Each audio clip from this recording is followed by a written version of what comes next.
Welcome to the Heart Rhythm Society, Women in EP. I'm your host, Dr. Tamirisa, a cardiac electrophysiologist with Texas Cardiac Arrhythmia from Dallas, Texas. I'm excited to introduce our guest speaker, Dr. Jodie Hurwitz. Dr. Hurwitz is the director of the electrophysiology laboratory at Medical City Hospital in Dallas. She's the president of the North Texas EP Society, head of EP for North Texas Heart Center, and the current second vice president for Heart Rhythm Society. Dr. Hurwitz, thank you for coming on the show. Thank you for the invitation. Now, we'll move on with a few questions. I would like to ask you, when did you decide on cardiac EP as a career path? Interesting question. I think I knew I wanted to do cardiology when I was actually a resident in New York. I guess it's no surprise, and we'll probably be going through some of this, that I wasn't necessarily encouraged to do that. But when I went to medical school in New York, so when I came to Dallas to do my internship and residency, it was a different story. Dr. Willerson was head of cardiology at UT Southwestern, and he was very encouraging. What he said is, you really need to have something specific in cardiology. He said, go through a bunch of abstracts, see what interests you, and kind of follow along. And every abstract that I looked at that had something to do with electrophysiology, I found fascinating. And believe it or not, that was it. And I'm delighted that I continued in doing that.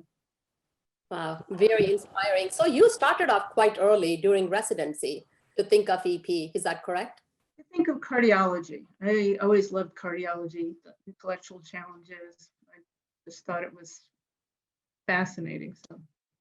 Wonderful. So who inspired you? Can you talk a little bit about your mentors and sponsors? Well, again, at Parkland here in Dallas, we were always encouraged to follow our passion. So that was really nice, regardless of what you wanted to do.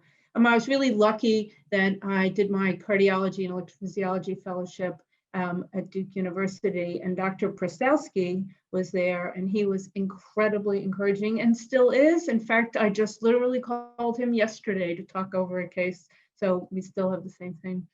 Same relationship, same support. It's really nice. I was also lucky enough to have worked with Dr. Mark Josephson, who was also very encouraging. So, lucky in two different groups. Wow.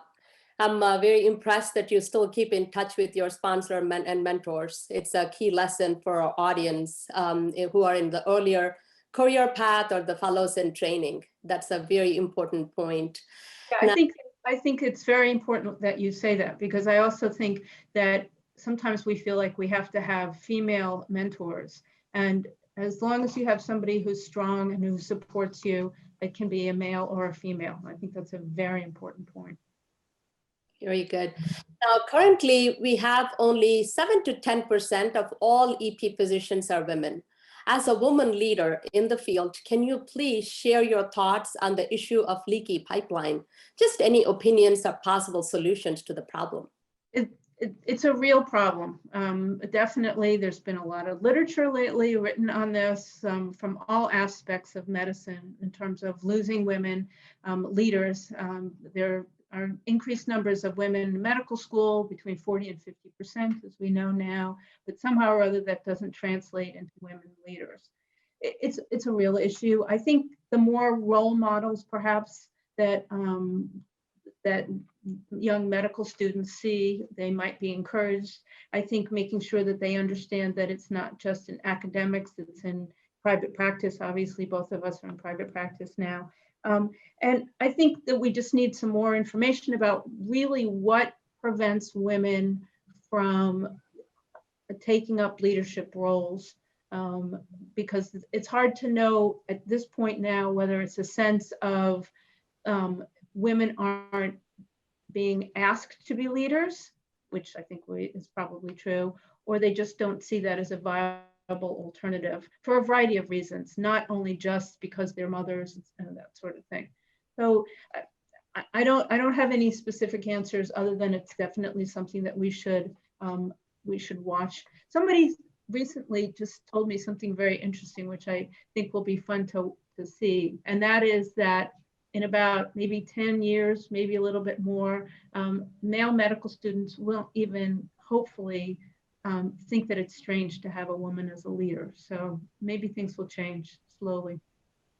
Absolutely. Now, when I look at, the path in EP, a career path in EP, and when I talk to the fellows in training, the key question that comes up, and I would love your answer on this, is how do you balance work-life integration? And that's a huge challenge for me. I'll be honest with you. I try to balance, but it is difficult. How did you ace this, and how did you get through this big challenge? No, I don't think anybody aces it. That's really that would be absolutely wonderful. I think you, of all people, you asked the same question of Andrea Russo, and I just loved her answer, which is that this work-life balance really waxes and wanes. And I think that's true. And I think that if you accept the fact that sometimes it's going to be great and sometimes it's going to be horrible, and that probably a little bit has to be given up in both areas, you'll be a little bit more satisfied. But I'm not sure that there's any one specific answer. I think doing all either way is not going to be healthy. It really varies for everybody. Good luck. That's what. Thank you. Unfortunately. No, thank you for the honest answer. And I agree. I mean, right now it feels like everything waxes and wanes. Some days you feel very good, and some days, it's filled with guilt. I'll tell you something my father said to me many years ago. He said, please understand, I adore my father. He said, "Oh, give it up. You're going to be accused of doing things you didn't do and accused of not doing things that you did do." So it's very reassuring, in terms of our families, when one of your kids say you weren't there and you just go, "Oh, yes, I was." Very philosophical answer. That'll take us to the next question regarding motivation. As a leader and a director of a very busy EP lab, how do you keep the team motivated despite all the obstacles, especially during the pandemic? That's a great question. I don't know that the team would definitely think that my answer is necessarily encouraging, but I think one of the most important things to remember is to teach. I think that's true if you're in academics. I think it's definitely true if you're in private practice. And I think that if you're teaching constantly, that then everybody has a better idea of what's going on in the lab. Everybody has a better idea of what you are doing. Everybody can help you. And for Pete's sakes, it's a heck of a lot more enjoyable if you have a great idea of what's going on. So that would be my biggest thing, is to say, to teach every minute that you possibly can. Explain something, explain it again, make sure that they're engaged. I think that's helpful. Sometimes presence around the holidays helps also, but I think it's really teaching is the main interesting thing. I've seen you take time to teach. I have seen you lift up the team during the tough times, and we have incredible respect for you. I work in the same lab under your leadership, so very grateful to that. You're a good teacher too. They tell me that too. Thank you. On a personal front, I'm always interested in people's hobbies, because hobbies define a lot about a person. What are some of your hobbies that keep you recharged? Well, I do like to read a lot. Unfortunately, for my interest in medicine, I tend to read a lot of fiction. Being active outdoors, being with family. I'm very blessed in that I grew up on Cape Cod, and nothing can take away my time on Cape Cod with my family and friends. It really fills me up for a good part of the year. So I think those are the real major things, making sure that there's some exercise in my life almost every day. Excellent. Yep. Education, so reading, family time, and exercise. Mm-hmm. And for someone like me and some of my colleagues, and many of us out there probably, can you offer guidance as to what are the key traits to help us grow and develop as a leader? I think I think one of the most important things that you can do is to let people know that that's what you're interested in. I've found over the years that, and I've been told that myself, is that if people aren't aware that you're interested in doing this, they can't reach out to you and ask you to take on specific roles.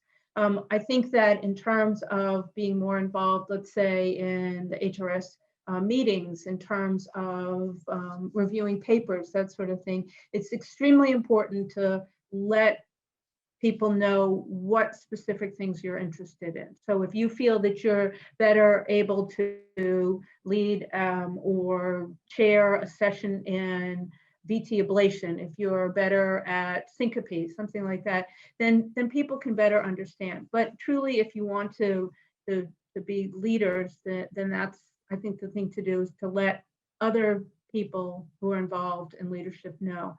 I think it's extremely important that when you're given a task, to complete it and complete it on time, which, as you well know, given this work-life balance, isn't always easy, but that's, I think, what you need to do. Many years ago, again, a word of friendly advice that I was given that I was quite surprised about was that I myself didn't put myself out there enough compared to my male colleagues. And here I had thought that I was mouthing off left and right. And so it was a really interesting lesson to learn, is to just get a good sense of whether people around you know who you are, understand what you're interested in, and understand that you want to take on more leadership roles. Thank you for that.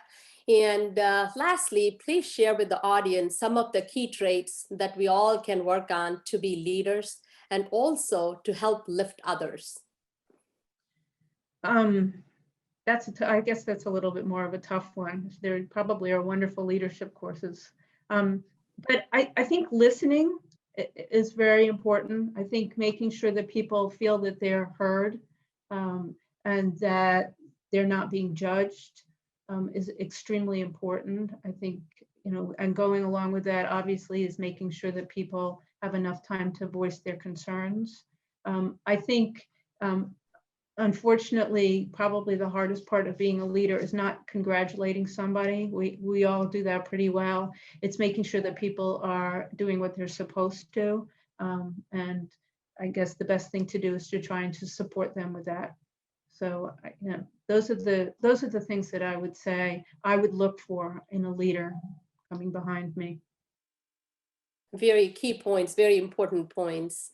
And just to end this interview on a personal note, it amazes me that every single day you do procedures in the lab, you round on patients, you're a very passionate clinician, and yet you make time to lead and lift others like me and advocate. And the other fun thing I want the audience to know is you're always available when I text you to mentor and sponsor me. Thank you. Thank you so much for your time today. My pleasure. It's a delight to work with you, and I hope to do this for many more years, and I look forward to you following in our footsteps. Thank you, Jodie.